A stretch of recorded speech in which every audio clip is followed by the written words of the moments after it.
Welcome to a special episode of College Football Legends. In today's topic, we're going to discuss some recent events within the world of college football that have the potential to change things for the days, months, and years to come. In addition, we're also going to talk about a couple of situations in regards to the name, image, and likeness and transfer portal, and my personal opinions on what could be amended in order to save college football, because in my opinion, we're not going in the right direction. In addition to that, please hit the like and subscribe button so you'll never miss an episode of College Football Legends. So let's jump right into today's topic. The name, image, and likeness and transfer portal has created an awful new frontier within the game of college football, turning things into the absolute wild, wild west.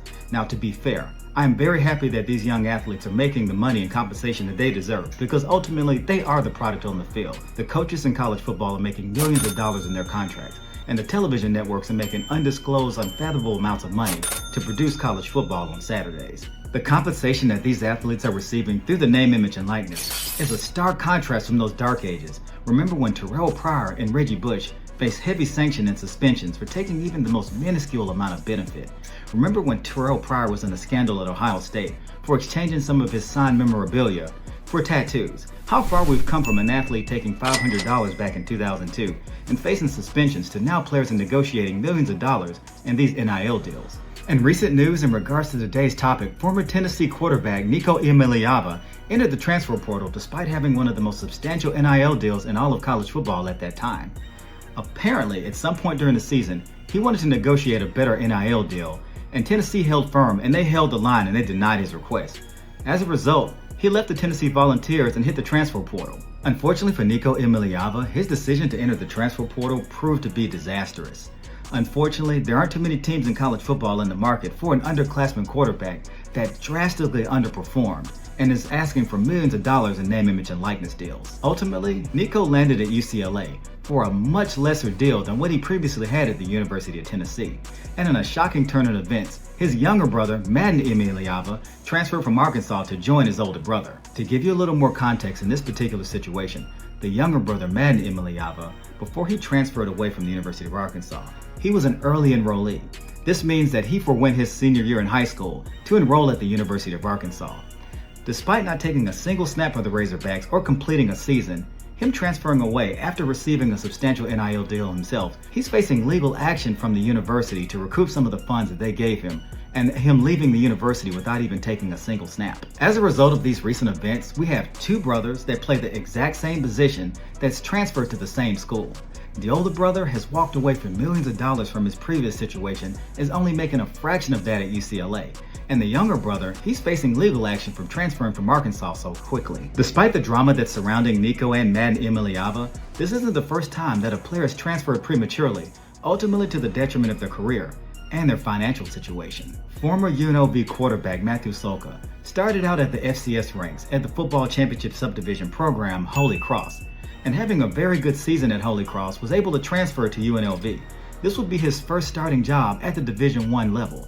Despite this, and having a very promising start to the 2023 season, in a shocking move, he suddenly transfers from the Rebels and enters the transfer portal. A quarterback leaving the team and entering the transfer portal to the early beginning of the season and starting that particular year 3-0 is absolutely unheard of within college football.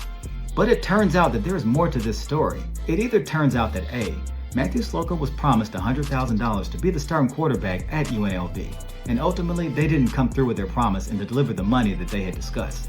Or things were going very well at UNLV, and Matthew Sulka was attempting to negotiate more money similar to the Nico Iamaleava situation, and that university held firm, and ultimately as a mode of retaliation, he entered the transfer portal.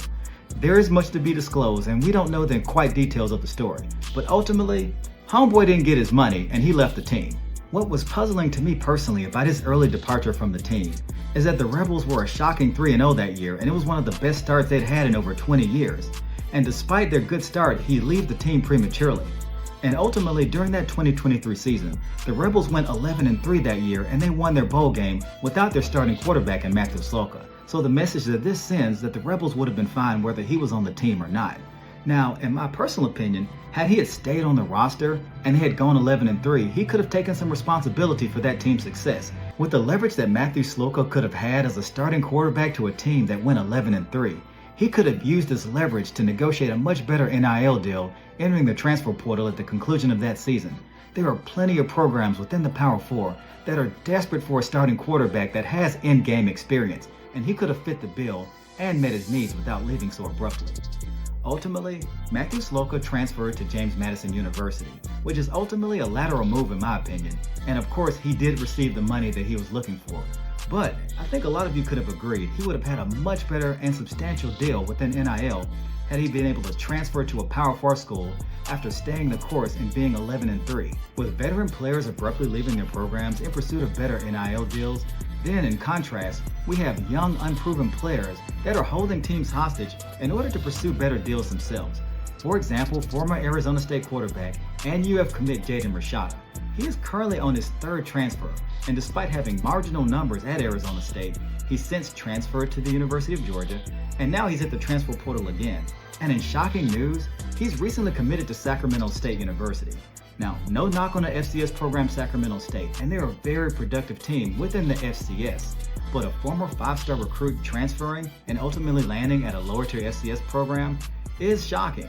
In my opinion, I really feel like this might be his own doing based on the choices that he's made. Then we have Michigan Wolverines commit Bryce Underwood, who signed a substantial $10 million to play with the Wolverines. Now, I could be wrong. This guy could be a generational talent that takes the Wolverines to the promised land.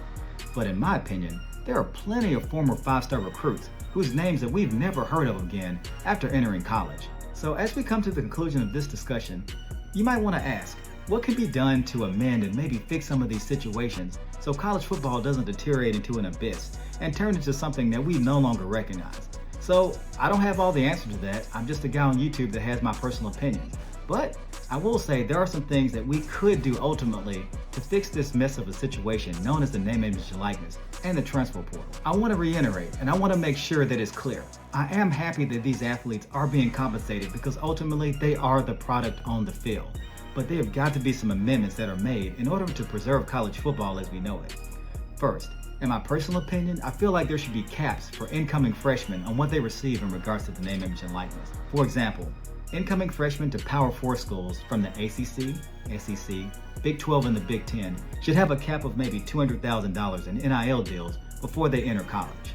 I feel like these caps on NIL should also apply to the Group of 5 programs where arbitrary numbers such as $80,000 to $120,000 should be the cap for incoming freshmen before they begin college. I'm not proposing these caps to take money away from the athletes. In my opinion, I believe freshmen should stay the course and at least finish one complete season in their sport.